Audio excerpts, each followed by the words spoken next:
Órale! Bienvenidos and welcome to the Familia FFB podcast. I'm your host, Jorge Martin, and today, well, it's a special day. It's a special day. We're going back to the Midwest, Familia. We are going back to the Midwest. We are going to the land of queso, also known as the land of the cheeseheads, Wisconsin. Packer country, go Pack go. I've got plenty of primos who are really excited about this because I've got some primos who are fans. Dusty Evely. Yes, sir. The joining us today, el gran invitado. He is a writer for Cheesehead TV. He's also a writer for Packer Report and Packer Report 66, número 66. That's and right. Also, he is the host of the Packer Day podcast, 24/7, 365, the only podcast on the Packers that is daily throughout the year, even Christmas, even New Year's, even Thanksgiving. He is on it. Dusty, and you also have the name of one of my all-time favorite Dodgers, Dusty Baker. There we go. We go. Thank you. Es un gran placer. Welcome to the Familia FFP podcast. Thanks for having me, man. That's quite an intro. I appreciate it. Yeah, it's good to. Always good to be talking Packers. Thanks for having me on, man. Oh, it's awesome. It's awesome. Now, your bios had one of the most interesting things I have ever seen. And it was that you're a gentleman honey farmer. So please, por favor, please explain. You're one of two people that ever asked me about that. It's a lie. First of all, it's a lie. One of my all-time favorite TV shows is Arrested Development, and in season 4, there's an offhanded line that one of the characters, they ask what he's been up to, and he just says he turned into a gentleman honey farmer, and it just absolutely killed me. And I had to remove my bio, so I was like, I'm gonna steal this. I'm just gonna put gentleman honey farmer, and we're gonna see what happens. And I think I've had that up there probably 3 years at this point. You're the second person to ask about it. So yeah. Incredible. That's awesome. That's awesome. Arrested Development. Okay. I'll give you that. That's it. That's a good show. That's it really is. Okie doke. Okay. I love it. Well, first off, how long have you been covering the Packers? Oh man, I've been a fan my whole life. I'm from the Detroit area, but I'm a fan of my whole life. I've been writing. I kind of started, I think, probably 2009, like just kind of offhand a little bit here and there, and then kind of started really getting into it when they released the Coaches film. So I think that was 2012, 2013, something like that. So 8 or 9 years or something, kind of writing from a film / scheme perspective. Just started small, little blog with a friend of mine, and kind of worked my way up a little bit. But yeah, I'd say probably 8 or 9 years I've been doing this in one way, shape, or form. Well, I will say, considering the histories of the Lions and the Packers, I think you made a good choice. As far as your team is. Yeah, rest of my teams are all Detroit. My major teams are Detroit, but I dodged a bullet there. So thank God for that, right?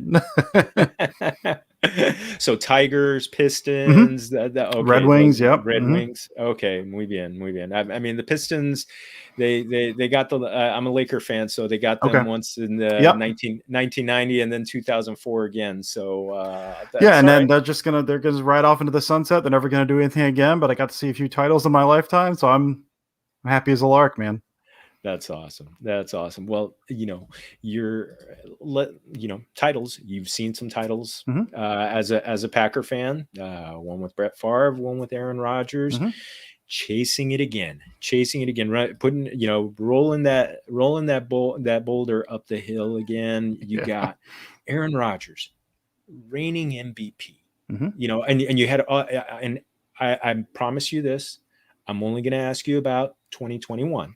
Okay. I'm not going to ask you about next year because I don't think he knows about next year. So why I don't let's not even go there. No vamos a hacer nada de eso. It's fair. But first off, can you kind of describe what that offseason was like with I don't know how you could cover, conceivably cover the team and still be and not kind of pull your hair out and go crazy. It's weird, man. It's weird. And I mean, so for what I do, as far as writing, I don't really touch that stuff. So like, I just it was kind of fun. I lived in my own little world, man. You know, the Aaron Rodgers stuff. Is he coming back or not? And I'm looking at plays from Super Bowl I. I'm like, well, what happened in this play in Super Bowl I? And so I kind of, my writing life, I stayed in my own little bubble there, kind of separate from all this. But yeah, I mean, it was weird. We kind of took you through all this stuff. He's going to come back. And then the longer it goes, he's not saying anything. It's clear there's a rift there. Draft night, I really thought he was getting traded on draft night. Once they got past the Broncos, I kind of breathed a sigh of relief, but I really thought he was getting traded because all that stuff was hitting early. But it's been at a certain point, I think the vast majority of Packers fans, Packers writers, you know, some people, you know, are still writing about it because you got to write about it. It's still a story. But at a certain point, I think we all just hit a wall. And it was like, listen, he's going to do, and I try to live my life essentially like I try to control what I can control. And so you, at a certain point, for a lot of people, I think they kind of hit that as well. Or as you get to a certain point, you're like, listen, man, he might stay, he might go. It's clear he's not talking until, you know, pretty close to training camp, even if he shows up or talks during training camp. And so there's no sense in kind of stressing about this stuff. Eventually he's going to show up and he's going to say, I'm playing or I'm not playing. There's not really a whole lot we can do. So, I mean, he drug that out as long as humanly possible. It did make for a bit of a stressful situation at times. And, you know, what is that rift like between the front office and him? It's clear there's still something there, but and then, you know, my main thing is, okay, when he shows up, what's he going to be like? Has he been training? You know, you see these pictures of him, he's out in Hawaii and everything, has been training as hard as he has. Is he going to come in kind of sharp, or is he going to kind of come in, you know, kind of lackadaisical? And I think he answered those questions real quick. You know, all reports are that he's looking really good out there. So, but I mean, it's good now. Like you said, 2021, I think is going to be fun. Who knows after that? But it was kind of a stressful and very strange offseason. It was different. You know, I was around for the Favre stuff, and it was different than the Favre stuff because he had one foot out the door the whole time. Rodgers was you're just waiting, man. I think he's going to show up, or it's so weird, man. So, I mean, we're talking about an all-time great. Yeah. I mean, the Athletic today just released that he's the number 21 player in NFL history. A great article on that. You know, we're talking about a guy who threw 48 touchdowns last year, was the MVP. You know, it's hard to say he's going to repeat. Right. But this is Aaron Rodgers. I don't think there's anything to say he's not at the peak of his powers. He's still got Davante Adams to throw to. He's still got Aaron Jones behind him. He's still, he's still got weapons. What is kind of, and this is also a guy who's thrown 40 touchdowns a couple other times. You know, people talk in the fantasy community, people talk about regression a lot, but I mean, can we still be seeing him with that proverbial chip on his shoulder that everybody loves to talk about? Could he be still be, at that high level, maybe not 48 touchdowns, but maybe kind of sniffing at it? Yeah, I mean, I'm big into. I mean, really, before I started writing about it from film perspective, the thing that really got me into kind of diving into football was, some of the advanced metrics. So Football Outsiders, and before even PFF was a thing, Football Outsiders was kind of on it. So big into, looking at regression and fumble luck and all the stuff that kind of look at the Pythagorean wins, and typically you hit that if you hit it by too much. Like I'm looking at those factors heading into every year. I will say, I mean, listen, saying that someone's going to recreate a 48 touchdown, 5 interception year, or whatever it was, that's insane. Like, again, like you said, like regression, probably, just because it's really hard to hit those numbers, man. It's really hard to hit those numbers. But I mean, I think, and this is what happened, up to the Jordan Love thing. He had a year where he wasn't great, but it was because he busted up his knee, broke a bone in his knee in that week 1 game against the Bears that he came back against. And then McCarthy was fired. And that next year was that new system put in, his first new system since he had been with the Green Bay, notoriously tough system to break into. It was always kind of, like his numbers were down, I think 26, 28 touchdowns, those 2 seasons, something like that. It was kind of this second year in the floor system. That's when it's going to hit. Everything's going to click. And it did. I mean, he bought into all the stuff he needed to buy into, mastered that system. And I think multiple things that lead me to think he could recreate that or get close to recreating that. He's still Aaron Rodgers. You see, like, when a quarterback starts to get old, the first thing that goes is the deep ball. The deep ball accuracy is the first thing to go. And you've seen glimpses of that with him every now and then, but like, he's just not perfect all the time, which you're kind of used to. He's still got a gun. He's gotten better with his mechanics, which kind of, allows him to age a little more gracefully. He can still move enough. He didn't take a ton of hits last year either. And I think looking in this year, it's his 3rd year in the system. He's obviously not going to have the jump they had in year 2 because that's insane. But it's a lot of young guys on the team because they always have young guys on the team. But it's the talent they have that are still around. I mean, it's Davante Adams, it's MVS who's entering year 4, who's just, I mean, I think perfect for this system. And the reports out of him in a training camp are amazing. Alan Lazard, who's like the blocking guy, perfect for that system. Cobb is back. His first year in the system. But those 3 guys there, say Adams, MVS, Lazard, have been in this system now for 3 years. Aaron Jones has been in for 3 years. A.J. Dillon, I think, is going to be huge, both in the rushing and the receiving game. And he's entering his year 2 after not playing much in year 1. Then you got Tonyan with his breakout. Mercedes Lewis is back for year 3. DeGuara suited up in year 3. Year 2, I guess, because DeGuara didn't really play much last year. You've got, it's Rodgers who has mastered this system. And now you have all these pieces around him who have come up in this system. It's their second or third year, most of them. And I mean, you've got all the nuances, all those checks, all the stuff that goes into that stuff. He's got them there. They've got one rookie. They got Amari Rogers, who I love. Is super smart on the receiving core. And I don't think he's going to play that much. But you look at the guys that he's got, they all kind of know what they're doing at this point, man. It's third year in the system. It's Aaron Rodgers, not peak of his powers because he's 38, 39. And I'm 41 and I have a hard time getting out of bed in the morning. So seeing what he's doing, just a little bit younger than me, is insane. But it's, I mean, I really think that's it. You saw that jump in year 2. Year 3, I think there's just that extra comfort level. They're going to work in a few more things schematically, little wrinkles on stuff. And you have all those guys that understand that system inside and out at this point. So again, a jump, I don't think he's, Rodgers not throwing for 60 touchdowns, but I wouldn't be shocked if his numbers end up, somewhere along what we saw last year, just based on everyone he's got around him. And it's kind of crazy that he did it so efficiently. I mean, he only threw a little more than 31 times a game. Yeah. And on average, 31 times a game. I mean, that's the same that Ryan Tannehill was throwing last year. And only maybe one more attempt than Ryan Tannehill, and people would keep talking about Ryan Tannehill. It's he's all about the efficiency, but I mean, Aaron Rodgers, geez, that's I mean, again, we're talking about an all-time great, and it's I know we talk about regression, and you're right, I love it, but sometimes some guys are regression proof. Look at that guy down in Tampa. I'm not talking about him. No, we won't talk about that one. We'll leave that one. Even though, it'll be the AR12 method that keeps Rodgers playing for another 5 years. Well, let's go. You touched on the running backs. Mm-hmm. Aaron Jones is back. It looked like he might sign elsewhere. Mm-hmm. He's back. He's a player who, is the rushing receiving threat. A.J. Dillon comes in, kind of filling in that Jamal Williams role. Mm-hmm. I mean, how do we see the touches kind of being divvied up between the two of them? I mean, I think there's a lot of things going on. I think Jones is going to get the bulk of them, just because he's going to. But I think you're going to see a whole lot of, and they toy with this a little bit, and they now have. I mean, the guys behind him. I think Kylan Hill, the rookie, is probably going to be the third back. If they keep 4, Dexter Williams probably the 4. But you need at least 3 guys you can trust, you can do something with to do this. But you see a lot of that. To the pony package, the 2-back personnel they're using a lot. And they kind of use that a little more as it went on. Dillon kind of took over that Titans game because of injuries and stuff. But even in that Rams game in the playoff, they had, I think, 11 snaps or something with Dillon and Jones on the field at the same time. And what you can do with both those guys, I mean, Jones is, like you said, receiving back. He was your wide receiver in high school, great hands, very good route runner, runs, routes on the outside you'll see from wide receivers, very polished guy. And Dillon can catch too. The knock on him coming out was, he can't catch. And he said, it's not that I can't catch, it's that they wouldn't throw to me. I wasn't a system that could throw to me. And based on the limited time we've seen and based on practice stuff, they view him, they've run him up the seam, I think 10 routes or something last year on one of their favorite concepts. They trust him, and what we've seen out of camp and stuff so far, he can catch. And so you've got 2 guys back there. He's not the prototypical receiving back because he's 250 pounds, but they can both catch. And so you'll get that. I think you'll get that 2-back set. And then you can split either of them out wide if you want to. So you can get the kind of, power run or pass spread option, whatever you feel like doing.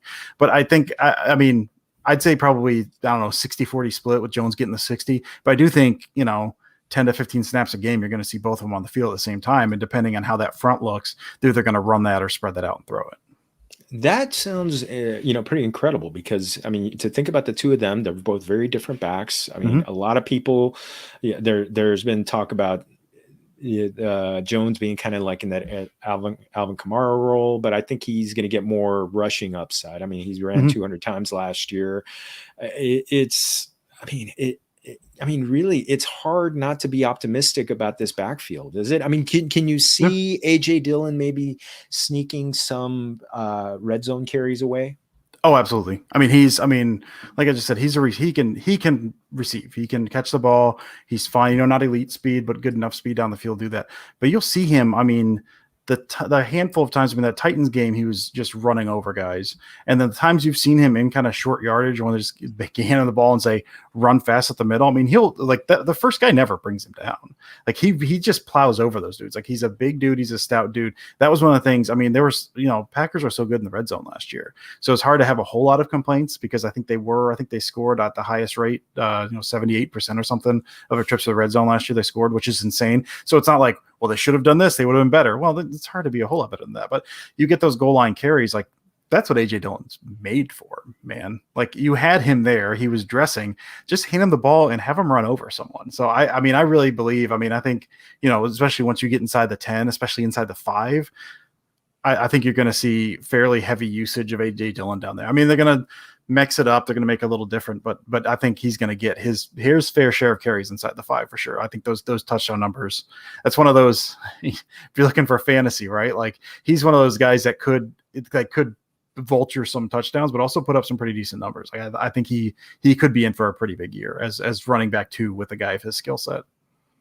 Yeah, I think a lot of people are looking at him kind of like drafting him a little bit later in the draft. I mean, obviously Aaron Jones is a first round pick, first round, maybe early second round pick. Dillon is further back in the draft. Someone that, maybe to grab is, maybe you went wide receiver heavy early, or you're grabbing, you just decided to grab a third running back or something like that. So, well, I touched on wide receiver,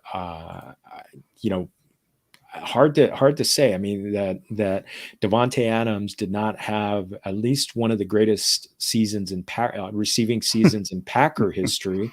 But one of the great, 18 touchdowns, over almost 1,400 yards, averaged more than 10 targets a game. He's in his prime. He doesn't turn 29 until the end of the year. Again, is this because what you talked about, Aaron Rodgers and everybody in the system? Could we be looking at more of the same? I think so. I mean, I think his touchdown numbers are going down just because, as well as I do, touchdown numbers are fluky. I mean, he is targeted, I think, over the past 2 years, targeted most in the red zone.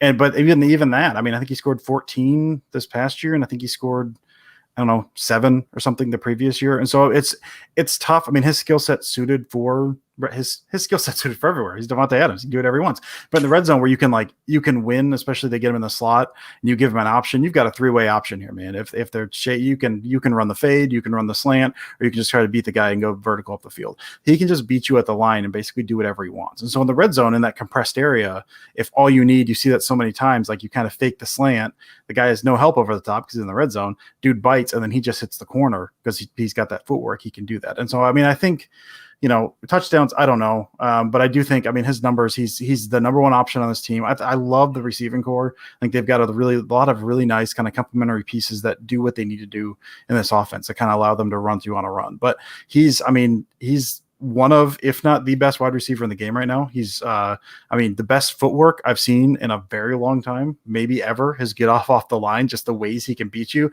and an offense that puts him around the field, that he can beat you from the slot, he beats you from the outside, and he's got the trust from Rodgers as well. So, he's obviously the guy they're looking for. They run so much stuff where they're you've got an option to, depending on what happens on this one route, you're potentially man-to-man with Davante Adams. And a lot of times in a single high look, like they don't have anyone over Davante Adams. So you see a lot of that transition go throws that Rodgers just I got man-to-man, I'm chucking it up because I assume he's going to win. So, again, touchdowns, it's hard to replicate, 18. I don't know he's doing that.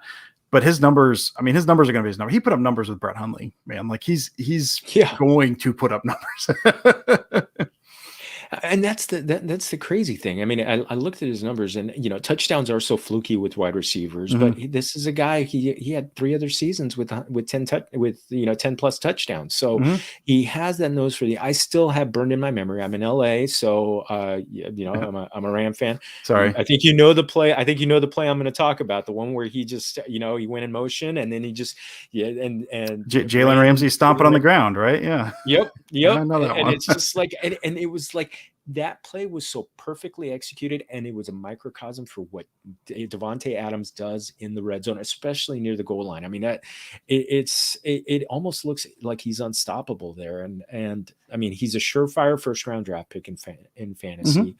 I will say, speaking from personal experience, last year I grabbed him, and I had to kind of limp through the early part of the season because he missed those. Yep. He had that big monster first game, and then he missed a couple games, and then he just was unstoppable from then on. And actually, he was the key to my team finishing on an 8-game winning streak and making See, it to the finals. you're welcome. You're welcome. Yes, yes. Of course, I needed to not play against Alvin Kamara, who scored 6 touchdowns on Christmas in the Oh, finals. gracious. So I Yeah. ended up, Yeah. and but the funny part was that Adams a couple nights later brought me back to a lead, but then Stephon Diggs took care of things on Monday Night Football, and all good, all good, all good. Davante, muchas gracias, un millón de gracias. So at least I get the bragging rights of having an 8-game winning streak to win the season, to There finish, you and go. then winning a couple playoff games to go for it. Well, let's get. How about the rest of the rest of the room? You touched on Marquez Valdez-Scantling Mhm. having a good camp. You got him. You got Alan Lazard. You got Devin Funchess, who's also been coming back after basically 2 years out of the NFL, and the Mhm. rookie Amari Rogers. Before we talk about the tight ends, is there another receiver who could see significant targets? I've always been big on MVS. I think that the Valdez Scantling, I've just his, and part of it's just his speed, man. Like this Packers team's been lacking speed for so long, and he's a long dude that can run 4.25 or something, just blazing speed, the stuff you can do. And you've seen kind of steady progression from him. He's been in the league 3 years. There's complaints, people complain about things. But there's complaints that he doesn't catch everything. Well, if there was a guy that was as tall as he is that runs a 4.25 that caught everything, he would have been Randy Moss. Like you can't have it all, right? Like he was a 5th round pick. You got to pick. But I mean, he does a lot of really good things, even if his hands are a little questionable. And he's their deep shot guy. I mean, and he's a guy who every year I've drafted in fantasy kind of later rounds, and I never use him. And I hope for consistency. I mean, the problem with him with any deep threat is a lot of times it's boom or bust, right? Like he'll have a huge game. He had a huge game against the Bucks in the NFC Championship game. He's had a huge games here and there, but a lot of times he's not getting the targets because he's that vertical option. And if that's looked off almost right away. And a lot of times you run that vertical option, you look at the alert. Okay, the safety's over the top of that. Okay, you don't come back to the rest of the time. So there's games he'll get. I think that Bucks game he had like 10 targets or something. There's other games he'll have 2 catches on 3 targets.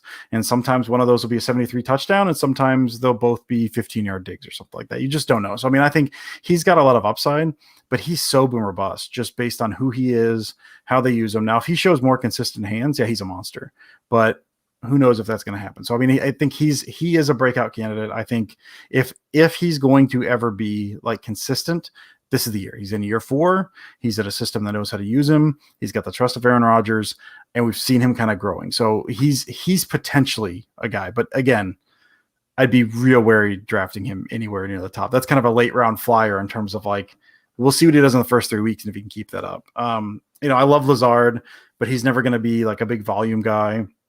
Cobb, who knows? I love Cobb. I went to school at University of Kentucky, so Cobb's one of my all-time favorite players.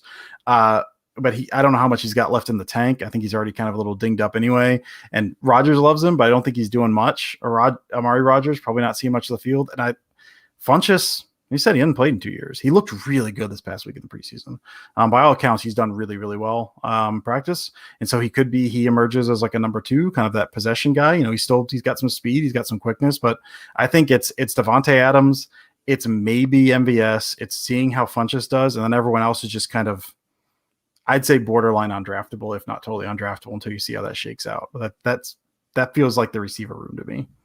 maybe those guys that you play in daily fantasy where you've got you've got a little bit amount of money left to play, and maybe they fit that, and you hope that you get a touchdown out of them. Yeah, you hope something shakes. Yeah, I gotcha. Well, what really shook last year was Robert Tonyan. And we had some kind of rumblings here at the Super Bowl. George Kittle was talking him up. He was going to Kittle University, Kittle tight end University, but I mean, I do remember at this time last year, people were talking up Jay Sternberger in fantasy, but Robert Tonyan came out, catches 52 of 59 balls and 11 touchdowns, which is unheard of efficiency. Yeah. I mean, you talked about regression with Davante Adams. It's hard to expect that kind of, 1 out of every 5 catches to be a touchdown. Yeah, and it's funny because there's another guy who did that on this roster as well, and that was Mercedes Lewis. Excuse me, one of his seasons in Jacksonville. That was like he had 10 touchdowns a year. And it was, oh my gosh, and his 3rd year in the league or something. He never came close to doing that again. I think with Tonyan, he said touchdowns fluky. I don't know. Like maybe he catches 20, maybe he catches 2 this year. Like you have no idea. But I will say, I mean, going into 2020 season and the offseason, one of my projects was I was looking at Jay Sternberger. I was looking at the limited snaps that he had. Because traditionally it takes tight ends 2 to 3 years after being drafted to actually do a whole lot, just the nature of the transition. And Tonyan was a wide receiver in college, so he was making that transition anyway. So I'm watching Jay Sternberger before the 2020 season, kind of getting ready. Okay, what did he show? What does he look like? What can he do? And as I'm watching him, I keep getting drawn to Tonyan. Because you see, like Tonyan was making like big leaps in 2019. He was on the field a lot. He had injury issues and stuff like that. But even the playoff game against the Niners, where they absolutely got housed, that NFC Championship game 2019, they're lining him up in the backfield. He's on the line, and it was his blocking. His recognition, his blocking, and some of his route running. You knew he could run routes because he was a wide receiver, but it was that recognition. Like that's the thing that's so hard. When you're a tight end, you're coming in. First of all, he was a wide receiver. You're coming in, you're learning NFL routes, but then you're also learning how to be an NFL lineman. And and then they're lining him up in the backfield. You got to learn how to be an NFL fullback. That's tough, dude. That's a tough transition. So you could see in 2019, you could see during the season, a light bulb going off. You could see, okay, he may not be at the right place all the time, but like he's not hesitant. And he's willing. That's what I always look for out of like a young tight end. Not like, can you block? Because eventually, if you work hard enough, you'll be good enough. It's just, are you trying to block? Do you look like you know what you're doing, and are you trying?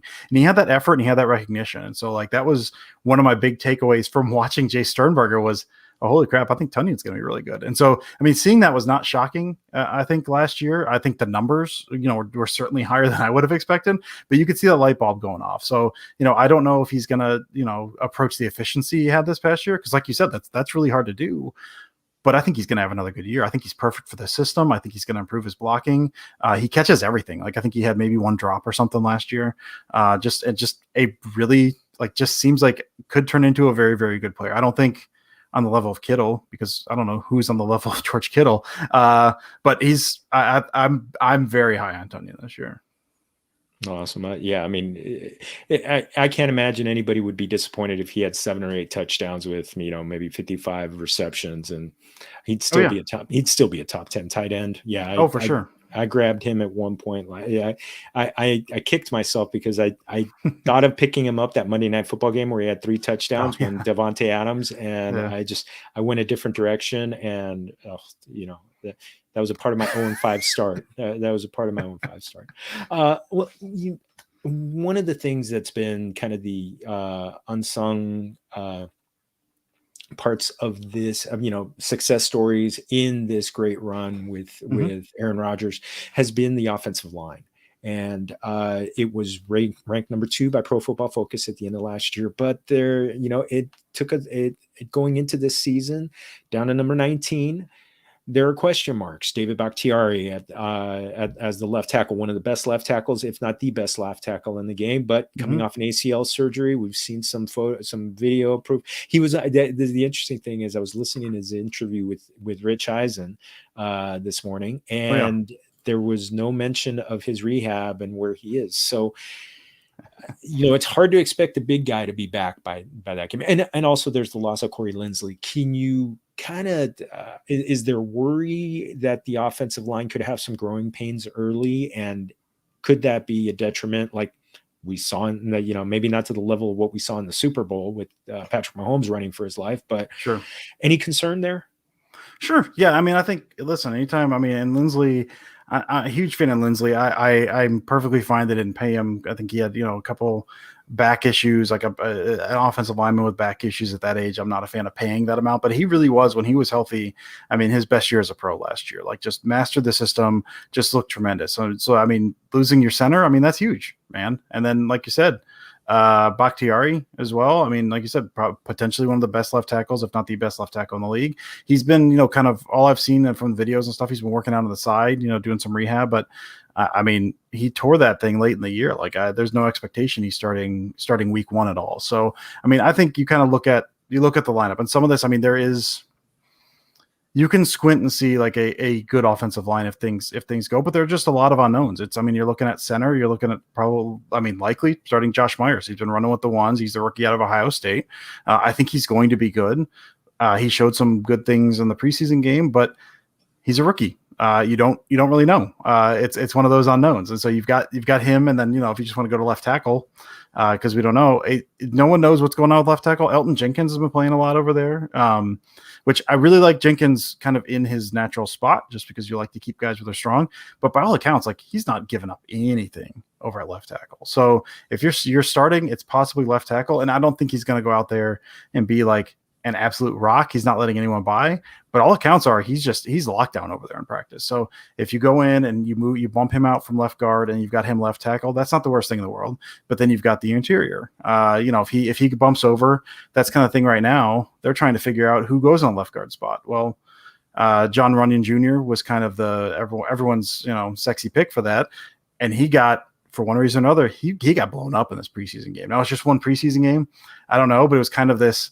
That may have been the steal of the draft in 2019. Like, maybe he's like the future of their interior guard. And he's got murdered. So maybe he's the guy, maybe he's not. And then you got Lucas Patrick, who's been there for a very long time. And Lucas Patrick is fine. Like, he's fine. You got Billy Turner at right tackle, who is a better tackle than a guard. He did a very, very well for the most part last year over at right tackle. So I'm fine there. And then after that, it gets, they got Ben Braden, Dennis Kelly they brought in from the Titans as kind of a swing tackle there. So maybe then he's your left tackle, and maybe you keep Elton Jenkins at left guard, something like that. Like, it's kind of, there's so much. You've got you've got Josh Myers. This is my thoughts anyway. Josh Myers at center, and then you've got Billy Turner at right tackle, and you've got Elton Jenkins somewhere on the left side. My gut right now tells me left tackle, which leaves both guard spots kind of up in the air right now, and no one's really sealing that, right? I mean, again, one preseason game, they didn't look good, and the reports out of practice and spring training or training camp and all that stuff so far has been no one's really grabbed that job yet. And so, I mean, some of that interior pressure, man, that they'll figure out, the teams will figure out a way to attack that. So yeah, I mean, I certainly a better situation. Again, I think the tackle positions are unlocked and the center looks pretty good, I think. And so that's good. That's a good start. But there's absolutely some concern there. We got a question in our comments section. I think you kind of already answered this. Senior Gums mentioned, which receiver excites you the most? But I think you may have already. Yeah, I mean, I'm outside of Adams. Outside of Adams, I just love Marquez Valdes-Scantling so much. I mean, just his speed, his size, his attitude. I love him. I mean, I talked to him a bunch, but the other guy would be Amari Rogers. I don't know how many touches he's getting this year, but I love him. I loved his tape in college. I love, by all accounts, like a really smart dude, a guy that just studies. They say he's been spending nights with the playbook, making sure he gets every nuance. He's picking everyone's brain. I don't think this year, but I think down the line he's going to be very, very good for them. But this year, yeah, it's Valdes-Scantling. I've been pounding the table, telling everyone Marquez Valdes-Scantling's been good for at least the past 2 years. And last year, people started to listen a little bit. I think this year, I think the sky's the limit for him. Again, I think maybe limited touches, but I'm really, really excited about Valdes-Scantling. All right. Well, I'm going to remember this on my drafts so that Labor Day weekend. Yeah. Blame you when it all goes bad. No. He's going to be that flyer that's going to pay off for me at some point.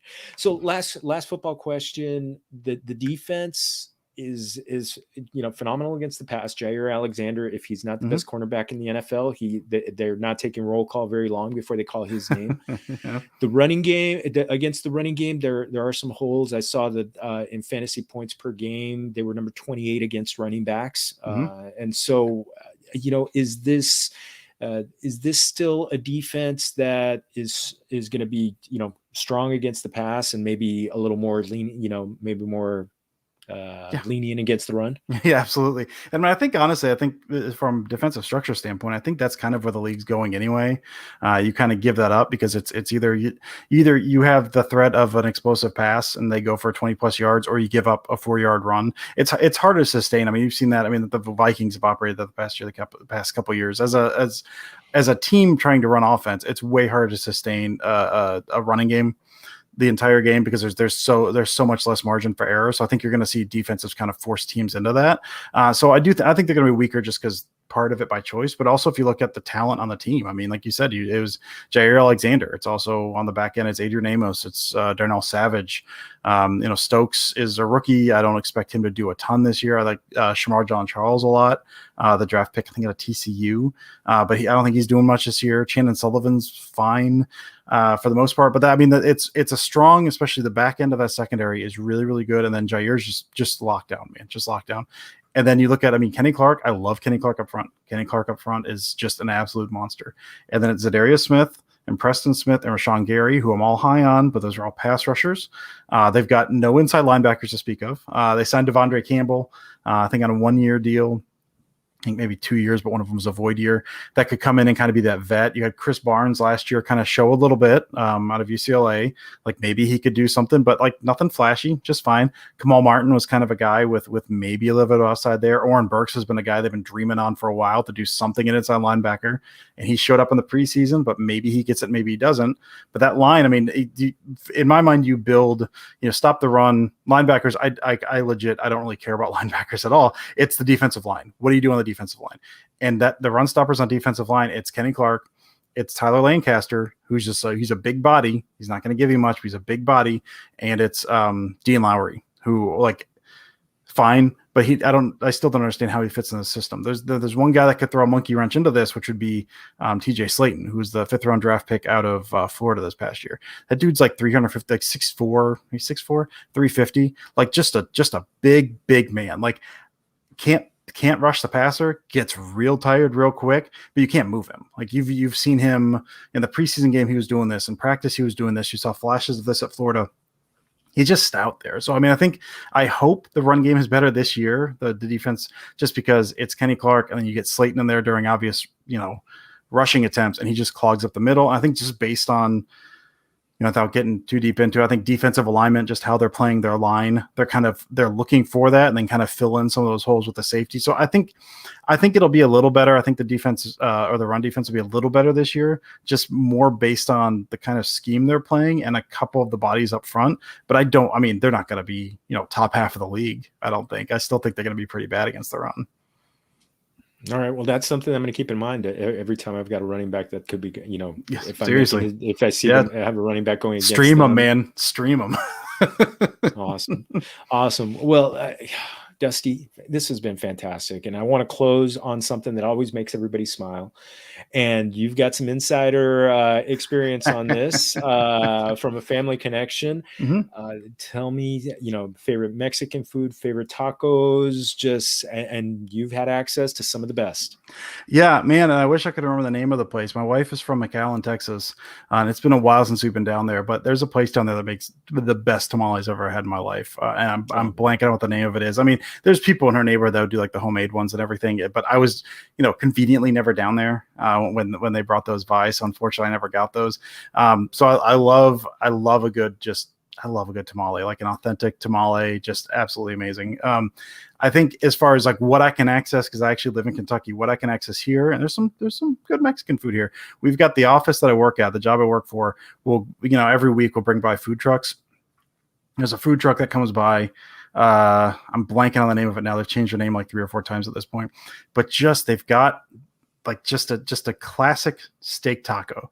They roll it up, the chopped onion, the cilantro. You get a little kind of like the green, was that verde salsa, I guess, and some really hot, like just a dot of the red stuff, a little bit of sour cream on there, like just real basic. I don't no cheese, no anything. I go with the onions and cilantro as the base, and just dress it up a little bit here and there. And just the little street tacos. I love those things, man. Like, it's been a while since I've had them because I'm not going to the office too much anymore. I'm doing a lot of work from home.